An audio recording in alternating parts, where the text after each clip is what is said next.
बिस्मिल्लाहिर्रहमानिर्रहीम, अस्सलाम वालेकुम जी। मैं हूं मारिया अली और आप देख रहे हैं मेरा यूट्यूब चैनल। 2000 को आज से पहले जिस हाल में रखा जा रहा था किसी को कुछ इल्म नहीं था। कहा जाता है कि 2000 जो है वो पंजाब यूनिवर्सिटी आती है, वो वहाँ पर रहती है क्योंकि जिंदा लाश एंड कंपनी जो उसकी फैमिली है वहाँ पर काम करती है। तो सब लोगों को ये कहानी सुनाई गई कि इस तरह से मामलात हैं, वो वहाँ पर रहते हैं और मामलात इसी तरह से चलते जा रहे थे। लेकिन कुछ ऐसा होता है कि इन लोगों के जितने सच झूठ, बल्कि सच तो इन्होंने कुछ बोला ही नहीं है, इनके झूठ जो है वो बेनकाब होना शुरू हो जाते हैं। जैसे जैसे इनके झूठ बेनकाब होना शुरू होते हैं, इन लोगों को तकलीफ शुरू हो जाती है, इन लोगों को मिर्चें लगना शुरू हो जाती है, ये इतने पर्सनल होना शुरू हो जाते हैं कि ये हरासा करना शुरू हो जाते हैं लोगों को, ये धमकियां देना शुरू हो जाते हैं। आज की वीडियो आपने बहुत गौर से देखनी है क्योंकि आज की वीडियो में इन लोगों ने अभी तक जितने झूठ बोले हैं, वैसे तो झूठ बेशुमार बोले हैं, इतने झूठ बोलते हैं कि इनको खुद को याद नहीं रहते, हम लोग भी भूल जाते हैं। लेकिन कुछ ऐसे झूठ जिसकी वजह से ये केस जो है वो मुकम्मल तौर पर घूमता रहा।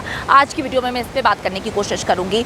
अब जैसे ही दुआ ज़ारा जहाँ पर रह रही होती है वो जगह दुनिया देखती है, लोगों को पता चलता है। आपको पता है कि दुनिया भर से लोग इस केस को फॉलो कर रहे हैं और पहले दुआ ज़ारा की बाजियाबी के लिए फ़ॉलो कर रहे थे, लेकिन अब मेहदी अली काज़मी के एक बाप के लिए इस केस को फॉलो कर रहे हैं। और आपको पता है कि साहिब औलाद तो सारे ही होते हैं। वो लोग चाहते हैं कि एक वालिद जिस तरह से दरबदर की ठोकरें खा रहा है, जिस तरह से उसको तकलीफ़ हो रही है, जिस तरह से उसको रुस्वा किया जा रहा है, जिस तरह से पुलिस एक पार्टी बनी हुई है, एक वालिद को हर हाल में इंसाफ मिले और इसकी वजह से पूरी पाकिस्तानी कौम जो है वो उनका साथ देती है, चाहती है कि हक और सच की जीत हो। अब अचानक से ऐसा होता है कि सारी की सारी काया पलट जाती है।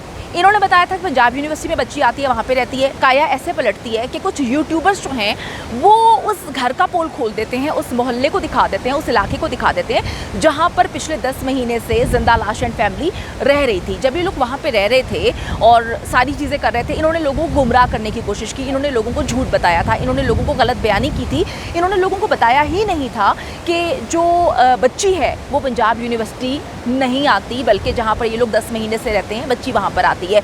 तो अब कुछ यूट्यूबर्स वहाँ पे जाते हैं और उस इलाके को कैप्चर करते हैं, लोगों से बात करते हैं और वो सारा मोहल्ला दिखाते हैं। देखें, कोई भी जगह गलत नहीं होती, कोई भी जगह बुरी नहीं होती, बुरा होता है तो सिर्फ झूठ होता है। आप अगर उधर रहते थे तो आपको फ़ख्र से बोलना चाहिए था कि हम वहाँ पे रहते हैं, लेकिन आपने झूठ इतने बोले हुए थे, आपने अपनी अमारत के जो महल बनाए हुए थे, जब वो चकनाचूर होते हैं और आपके झूठ बेनकाब होते हैं तो आप लोगों को डराना शुरू कर देते हैं, आप धमकियाँ देना शुरू कर देते हैं, आपने हिरासा करना शुरू कर दिया। होता ये है कि इन्होंने बताया कि जी जो जिंदा लाश है वो तो एक प्लॉट रखता है, उसके पास एक प्लॉट है जिसकी कीमत 50 लाख है। और बड़ी अजीब सी बात है कि ये भी कहा गया कि वो मेडिकल का स्टूडेंट है, वो आगे फ्यूचर का होनहार डॉक्टर बनने वाला है। मुझे और जो पाकिस्तान की आवाम है उसको ये समझ नहीं आई कि आजकल के दौर में पाकिस्तान में रहते हुए किसके पास 50 लाख का जो है प्लॉट होता है, और 50 लाख का प्लॉट एक ऐसे लड़के के पास जो ये अपने आप को बताने की कोशिश कर रहा है कि वो स्टूडेंट है, अभी वो कुछ बना भी नहीं है, तो वो प्लॉट इसके पास कहाँ से आता है? 50 लाख एक बहुत बड़ी रकम होती है। पाकिस्तान का आम शहरी जो है अपने आप को दिन रात मेहनत करके मार देता है, लेकिन वो 50 लाख नहीं जोड़ पाता जो हलाल की कमाई से होता है। तो ये एक सबसे बड़ा पॉइंट है कि इसके पास वो प्लॉट कहाँ से आया। कहा जाता है जो इनके वेल विशर्स हैं, जो इनको रिप्रेजेंट करने वाले हैं, वो कहते हैं कि जी इनके ख़ानदान में जो है वो ये प्लॉट था, जायदादें थी। जब इनके ख़ानदान से पता किया जाता है, इनके ख़ानदान को देखा जाता है, तो इनके जितने चाचा हैं और इनके जो दादा हैं, ये लोग तो आज तक दिहाड़ी मजदूर रहे हैं, ये लोग तो लोगों के घरों में जो है वो गाड़ियाँ चलाते आए हैं, ये लोग तो जो हैं वो ड्राइवर्स हैं। तो इन ड्राइवर्स के पास जो है वो इतना पैसा कहाँ से आ गया कि ज़हीर के नाम पे जो है वो 50 लाख का प्लॉट है। हमने सारी पीछे पता करवाई है इनकी चीज़ें, इनके पास कोई इतना पैसा नहीं है, ये बताने की कोशिश करें। जिनके पास पैसा होता है वो ऐसी ज़िंदगी नहीं जीते।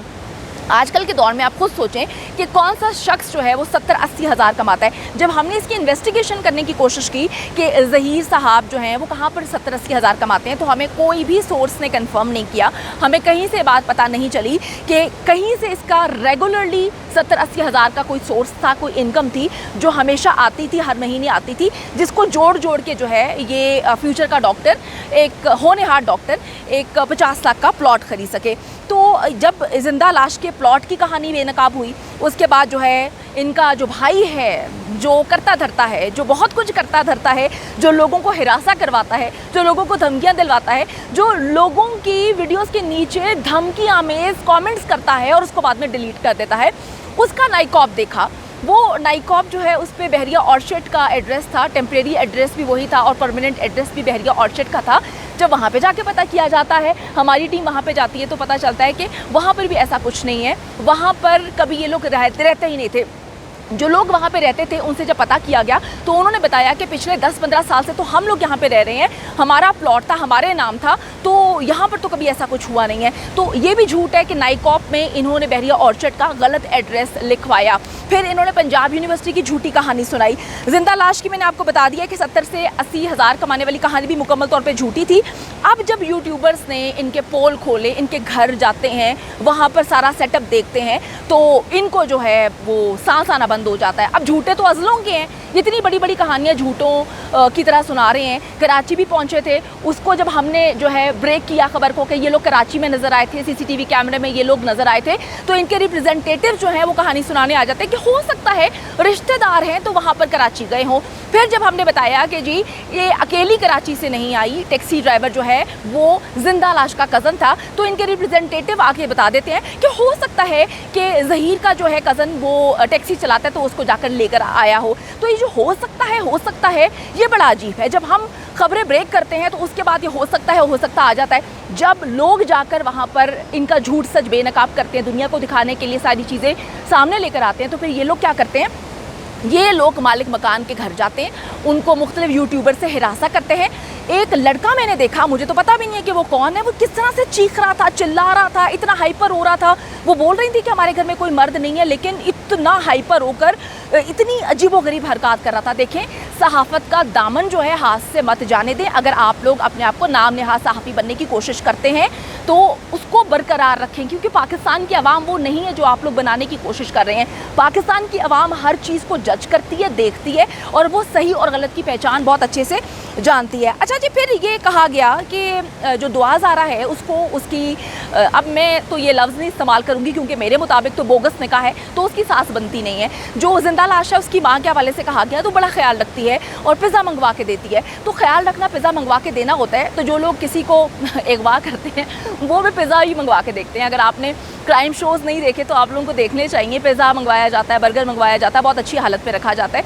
तो एक खुश रहने का मयार ये सेट कर दिया गया था कि दुआ ज़ारा को ज़हीर की माँ जो है वो पिज़्ज़ा मंगवा के देती है और उसको जो है वो जंक फूड मंगवा के देती है, बहुत अच्छी ज़िंदगी गुजार रही है। लेकिन मालिक मकान ने तो कुछ और ही बताया। मालिक मकान ने तो बताया है कि अक्सर दुआ की मुँह मारी होती रहती थी ज़हीर की माँ से, और उन्होंने कहा कि वो अक्सर चीख से चिल्लाती होती थी। आपने अगर हॉस्पिटल में इनकी एक पिक्चर इस वक्त वायरल हो रही है, अगर आप उसको देखेंगे तो उसमें भी ये आपको नज़र आ रहा होगा कि ज़हीर की जो जिंदा लाश है उसकी माँ बार बार दुआ से झुंझला रही है।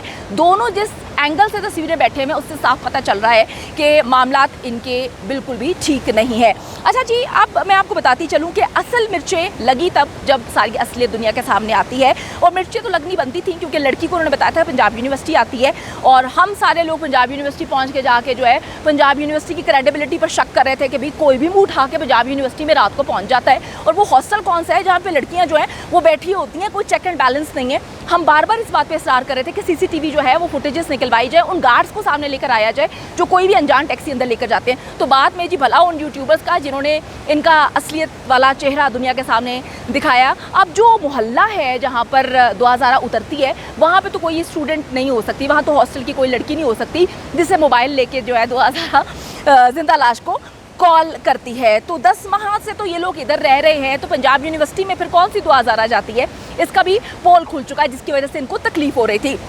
अच्छा जी, मैं आपको ये भी बताती चलूँ कि पहले इन्होंने जो इंटरव्यू लिया, एक और झूठ, बहुत बड़ा झूठ, इन्होंने दिखाया कि जो इंटरव्यू होता है वो हम जो है दुआ ज़ारा के घर जाते हैं और उसका जो मुबैना तौर पे ससुराल है वहाँ पर हम इंटरव्यू लेने आए हैं। तो बड़ा इन्होंने हाइप क्रिएट की कि जी वहाँ पे इंटरव्यू हो रहा है तो ये हो रहा है। ये लोग तो कभी वहाँ पे गए नहीं हैं। इनके लैंडलॉर्ड के मुताबिक वेलेंशिया में, जो लाहौर का एक इलाका है, पोश इलाका है, वहाँ पर एक ये लोग इंटरव्यू कंडक्ट करवाते हैं। आपको लगता है कि जिस घर में, जिस कमरे में एसी भी नहीं लगा हुआ, वहाँ पे मेकअप बार बार उतर रहा होगा, वहाँ पर इतनी लाइट्स के साथ इतने कैमरे लेकर जाके इतने यूट्यूबर्स जाकर इंटरव्यू कर रहे हैं, क्या ऐसा पॉसिबल है? इन्होंने ये भी झूठ बोला। इन्होंने बोला कि हम 2000 के घर गए थे और हमने वहाँ पे जाके जो है इंटरव्यू लिया था। कितने झूठ बोलेंगे यार, मैं कहती हूँ कितने झूठ बोलेंगे। हर बात इनकी झूठ से शुरू होकर झूठ पर ख़त्म होती है। असल मामला जो है, तकलीफ मिर्चें सिर्फ इसी वजह से लगी हैं कि एक खुशहाल ज़िंदगी दिखाई थी, पोर्ट्रे की गई थी कि 2000 अपने घर से यहाँ पर आती है, एक बहुत अच्छी ज़िंदगी गुजार रही है। तो वो जो ज़िंदगी थी मैं यहाँ पर बताऊँगी नहीं, आप लोगों ने देख ली है। इसके बाद मामला क्या हैं, इसके बाद सही और गलत कौन है, सच और झूठ कौन बोल रहा है, इसका तो अंदाज़ा अवाम नहीं करना है, क्योंकि अवाम की सबसे बड़ी अदालत होती है। और मैं कहती हूँ कि अवाम जो है वो अपनी सारी आंखें खोल के सारी चीज़ें देखती है। तो ये हैं जी इनके झूठ और सच जो अभी तक ये लोग बोल रहे हैं।